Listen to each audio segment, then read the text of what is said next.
21st of April, 1926. Nous sommes le 21 avril 1926. La princesse Elisabeth vient de naître.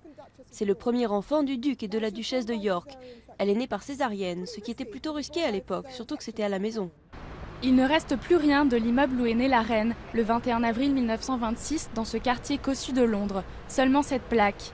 Mais les visiteurs sont ravis de pouvoir se glisser dans les pas de leur monarque le temps d'une journée. La promenade les amène devant son ancien bijoutier et même devant son chocolatier préféré. Les visiteurs sont tous britanniques, parfois même londoniens. Ils comptent bien profiter du jubilé, les 60 ans de règne fêtés cette année, pour découvrir ce qu'ils ignorent encore sur Elisabeth II. Je pense que la monarchie conserve toujours une part de mystère, même si elle est bien plus accessible qu'avant. Pour percer le mystère, les fanatiques de la reine peuvent aussi aller examiner les 18 000 clichés réunis par le Victoria and Albert Museum de Londres.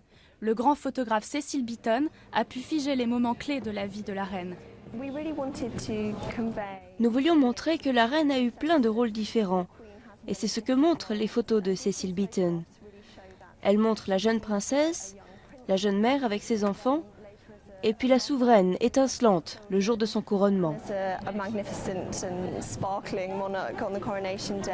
Marre des couronnes et autres grandes réceptions, on peut aussi faire un tour à Cardiff, où la reine est cette fois dans tous ses états. Caricatures, tableaux provocateurs comme ce portrait de Lucian Freud. Souveraine en technicolor, la reine a beaucoup inspiré les artistes. De tous les portraits que j'ai pu faire, même de rockstar, je trouve que la reine transcende la célébrité. Et avec une telle dignité, un tel aplomb, je pense que c'est quelqu'un de très puissant. En 60 ans de règne, la reine n'a jamais accordé une seule interview. Alors pour ceux qui veulent en savoir plus, il ne restera plus qu'à scruter ce visage.